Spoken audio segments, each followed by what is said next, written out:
Hello friends. आज हम देखने वाले हैं पदार्थ विज्ञान पेपर 2 का एक बहुत ही इंपॉर्टेंट चैप्टर आप्तोपदेश प्रमाण।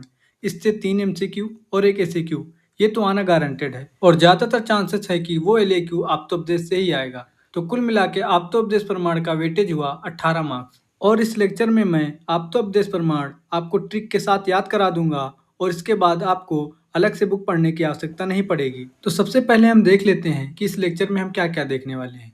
तो सबसे पहले हम देखेंगे कि आप्तोपदेश क्या है, फिर हम देखेंगे कि आप्तोपदेश के लक्षण क्या हैं, फिर हम देखेंगे कि आप्तपुरुष होते क्या हैं, फिर हम देखेंगे आप्तोपदेश के भेद क्या-क्या हैं और फिर लास्ट में हम देखेंगे कि आयुर्वेद में आप्तोपदेश की क्या उपयोगिता है। और इसी चैप्टर में शब्द, शब्दवर्ती, शक्तिग्रह और वाक्यार्थ भी दे रखा है। तो आपको चिंता करने की ज़रूरत नहीं है क्योंकि मैं ये सभी चीज़ें आपको ट्रिक की मदद से याद करा दूँगा। आप्तोपदेश को हम उसके नाम से ही याद कर सकते हैं क्योंकि आप्तोपदेश 2 शब्दों से मिलकर बना है, आप्त प्लस उपदेश। आप्त का मतलब होता है ऋषि मुनि जैसे कि हमारे चरक और सुश्रुत, और उपदेश का मतलब होता है कि उनके विचार। यानी आप्तोपदेश का मतलब हुआ कि जो आप्त पुरुष है यानी कि ऋषि मुनि उनके जो विचार हैं उनको ही आप्तोपदेश बोलते हैं। इसका श्लोक भी बहुत ही आसान है। तत्र आप उपदेशो नाम आप्तवचनम, यानी कि आप्त पुरुष के जो वचन हैं उसको ही आप्तोपदेश बोलते हैं। आप्तोपदेश का ज्ञान की प्रक्रिया में बहुत महत्वपूर्ण योगदान है क्योंकि सबसे पहले हम आप्तोपदेश से ही ज्ञान प्राप्त करते हैं।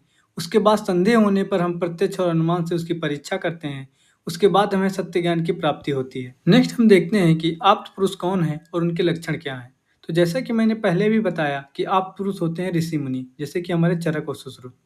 तो अब जाहिर सी बात है ऋषि मुनि तप वगैरह तो करेंगे ही। तो आप्त पुरुष हम उन्हें बोलते हैं जो तप और ज्ञान के बल से मानसिक दोष जैसे कि रज और तम इनसे मुक्ति पा चुके हैं और उन्हें तीनों काल जैसे कि भूत, भविष्य और वर्तमान इन तीनों का ज्ञान रहता है और जो सदैव सत्य बोलते हैं और जिनके वचनों पर हम कोई संशय भी नहीं करते हैं उनको ही आप पुरुष बोलते हैं। आप पुरुष को हम विबुद्ध और शिष्ट भी बोल सकते हैं। आप इसको एक एग्जाम्पल की मदद से समझ सकते हैं। जैसे आप अपने आयुर्वेद को ही ले लीजिए।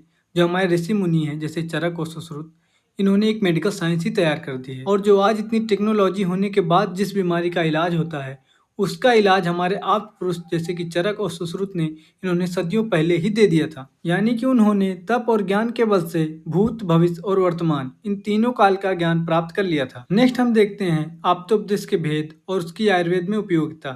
तो आप्तोपदेश के दो भेद किए गए हैं, एक लौकिक आप्तोपदेश, दूसरा है अलौकिक आप्तोपदेश। लौकिक आप्तोपदेश का मतलब है कि जो हमारे ज्ञानी पुरुष हैं जैसे कि सुश्रुत और चरक, इनसे हमें जो ज्ञान की प्राप्ति होती है उसको ही हम लौकिक आप्तोपदेश बोलते हैं।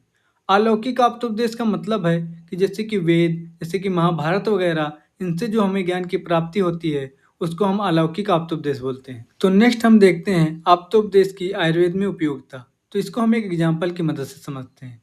जैसे कि हम आयुर्वेद जो पढ़ रहे हैं उसमें हम आप्तोपदेश का ही तो ज्ञान ले रहे हैं क्योंकि जो हमारे ऋषि हैं जैसे कि चरक और सुश्रुत वो आप्त हुए और उनकी जो किताबें हुई जैसे कि चरक संहिता, सुश्रुत संहिता, ये सब आप्तोपदेश तो हुए।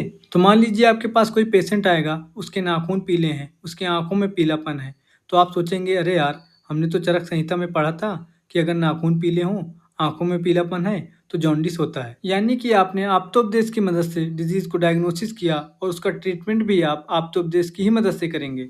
यानी कि आपने पेशेंट को देखकर ये सोचा कि यार ऐसे ही तो प्रकोप वाला, ऐसे ही प्रकृति वाला, ऐसे ही कारण वाला, ऐसे ही स्वरूप वाला तो हमने चरक संहिता में पढ़ा था, यानी उसको यही बीमारी है। और आप उसका इलाज वैसे ही करेंगे जैसा कि हमारे आप्तोपदेश चरक संहिता में बता रखा है। तो यही तो आप्तोपदेश का आयुर्वेद में उपयोगिता हुई। नेक्स्ट हम देखते हैं शब्द के लक्षण और उसके स्वरूप के बारे में। इसको याद करना बहुत ही आसान है। अक्षरों के मिलान वाले समूह को शब्द कहते हैं। तो इसको हम एक एग्जाम्पल की मदद से समझते हैं कि हमने बचपन में जो क, ख, ग, 12 खड़ी पढ़ रखा है उसको वर्ण या फिर अक्षर बोलते हैं और उसका जब समूह बनता है तो उसको शब्द कहते हैं। जैसे कि आप मेरा नाम कुलदीप ही ले लीजिए। इसमें क, ल, द और पा ये 4 अक्षर मिले तब जाके एक शब्द तैयार हुआ कुलदीप। यानी कि वर्णों के समूह को शब्द कहते हैं। दूसरे शब्दों में कहें तो अक्षरों का वह सार्थक समूह जिससे किसी अर्थ की उत्पत्ति होती है उसे शब्द कहा जाता है। तो नेक्स्ट हम देखते हैं शब्दों के टाइप्स। तो शब्दों के मुख्यतः 4 प्रकार होते हैं और इसको याद करना बहुत ही आसान है क्योंकि हम इसको इसके नाम से ही याद करेंगे। आप देखेंगे कि शब्द के लास्ट में द अक्षर आता है, तो द अक्षर से हमको द याद करना है, दृष्टात और अदृष्टात। और बाकी हम जो भी शब्द बोलते हैं वह तो सत्य होता है या फिर असत्य होता है। तो हमारा तीसरा टाइप तो सत्य हो जाएगा पर असत्य को इन्होंने अनर्थ बोला है, तो हमारा चौथा टाइप होगा अनर्थ। तो इस प्रकार हमारे शब्द के 4 प्रकार हुए, दृष्टात, अदृष्टात, सत्य और अनर्थ। 2 तो हमने इसके नाम से याद किया, दृष्टात और अदृष्टात। 2 हमने याद किया सत्य और असत्य से। दृष्टात का मतलब होता है कि वाक्यों में जिस भी विषय का वर्णन किया गया है, यदि उस विषय का ज्ञान हमको हमारी इंद्रिय यानी प्रत्यक्ष द्वारा होता है तो उसको दृष्टात बोलते हैं। अदृष्टात का मतलब होता है कि वाक्यों में जिस भी विषय का वर्णन किया गया है, यदि उसका ज्ञान हम इंद्रियों द्वारा प्रत्यक्ष रूप से नहीं कर पाते हैं और अनुमान से करते हैं, उसको ही अदृष्टात बोलते हैं। अदृष्टात यानी कि जिसका ज्ञान हम दृष्टि से प्राप्त नहीं कर सकते। बाकी सत्य और असत्य तो आप जानते ही हैं। नेक्स्ट हम देखते हैं शब्दवृत्ति।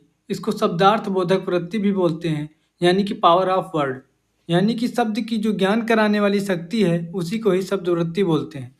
शब्दवृत्ति के भी 4 प्रकार बताए गए हैं और इसको मैं आपको एक ट्रिक की मदद से याद कराऊंगा। तो इसके लिए आपको एक सेंटेंस याद करना है, आलू बैंगन की तरकारी। तो यूपी साइड में सब्जी वगैरह को तरकारी बोलते हैं, तो वहीं से हमने ये शब्द उठाया है। इसमें आपको आलू के आ से याद करना है अभिधा, ला से याद करना है लक्षणा, बैंगन से आपको याद करना है व्यंजना और तरकारी से आपको याद करना है तात्पर्याख्या। तो इस प्रकार शब्दवृत्ति के 4 प्रकार होंगे, अभिधा, लक्षणा, व्यंजना और तात्पर्याख्या। अभिधा का मतलब होता है शब्द का रियल मीनिंग, यानी शब्द का जो सीधा अर्थ निकलता है उसी को ही अभिधा बोलते हैं। जैसे कि सिर पर चढ़ाने का मतलब होता है कि सच में सिर पर चढ़ाना। जैसे कि आप इमेज में देख पा रहे हैं कि सिर पर चढ़ाने से जो अर्थ निकलता है, उसी अनुसार व्यक्ति के सिर पर पक्षी चढ़ा हुआ है। लक्षणा का मतलब होता है कि वाक्य से जो सीधा अर्थ निकलता है उसको न लेकर उससे कोई अन्य अर्थ लेना। इसको हम एक एग्जाम्पल की मदद से समझते हैं कि जैसे एक सेंटेंस है, तलवारें मैदान में आ गई। तो इसका मतलब ये नहीं कि तलवार निर्जीव होकर भी मैदान में चलकर आ गई हैं।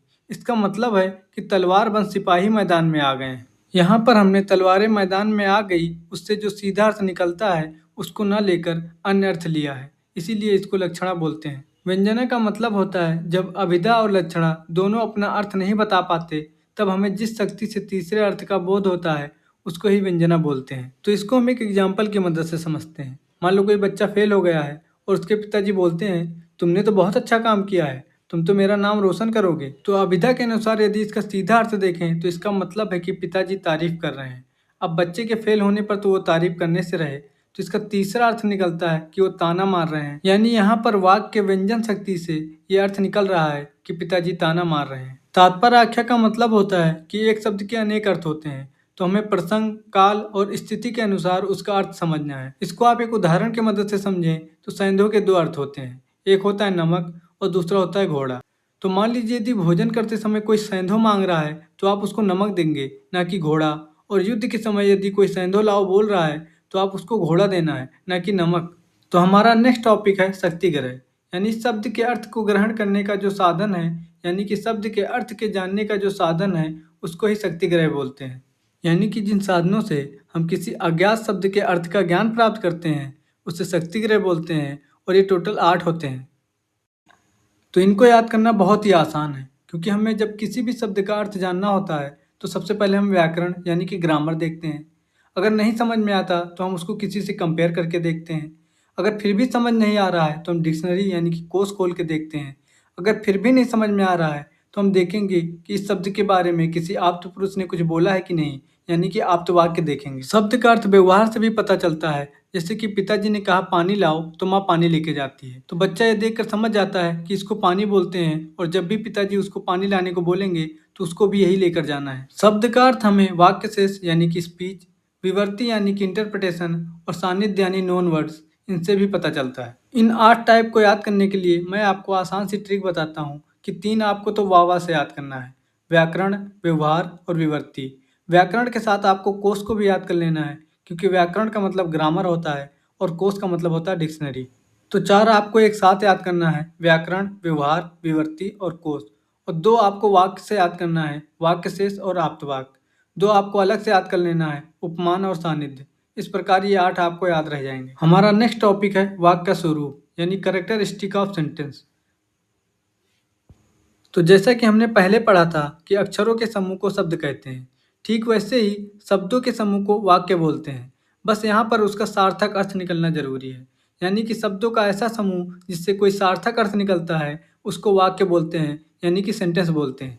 यानी कि इनका एक ऑर्डर है। सबसे पहले अक्षर, फिर अक्षरों के समूह को शब्द, फिर शब्दों के समूह को वाक्य। इसका हम एक एग्जाम्पल देखते हैं, जैसे कि एक शब्द है राम, जाता और घर।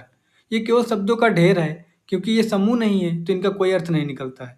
और जब ये एक साथ हो जाते हैं तो राम घर जाता है, इसका एक पूर्ण वाक्य बनता है। हमारा नेक्स्ट टॉपिक है वाक्यार्थ ज्ञान हेतु। तो इसको हम इसके नाम से याद कर सकते हैं कि वाक्य अर्थ को जानने के लिए जो हेतु हैं उसको ही वाक्यार्थ ज्ञान हेतु बोलते हैं। तो इसके 3 हेतु बताए गए हैं और इसको याद करने के लिए एक सिंपल सी ट्रिक है कि आपको एज्यूम करना है कि 2 लड़की हैं, एक का नाम है आकांक्षा और दूसरे का नाम है सनिधि। तो आपको एक वर्ड याद करना है कि आकांक्षा के योग है सनिधि। इस प्रकार वाक्य अर्थ को समझने के लिए 3 हेतु हुए, आकांक्षा, योग्यता और सनिधि। आकांक्षा का अर्थ है कि एक पद का दूसरे पद की जानने की इच्छा रखना। योग्यता का अर्थ है कि अर्थ का बाधित न होना।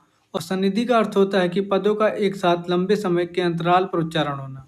तो चलिए फटाफट हम इसका फाइनल रिकैप करते हैं। आप पुरुष के गुण हुए कि रस तम से मुक्त होना, तप से ज्ञान होना, त्रिकालों का ज्ञान होना और हमेशा सत्य बोलना। आप्तोपदेश के 2 भेद हैं, लौकिक और अलौकिक। शब्द के 4 भेद हैं, दृष्टात, अदृष्टात, सत्य और अनर्थ। शब्दवृत्ति के 4 प्रकार हैं, अभिधा, लक्षणा, व्यंजना और तात्पर्याख्या। शक्तिग्रह के 8 प्रकार हैं, व्याकरण, उपमान, कोश, आप्तवाक्य, व्यवहार, वाक्यशेष, विवर्ती और सान्निध्य।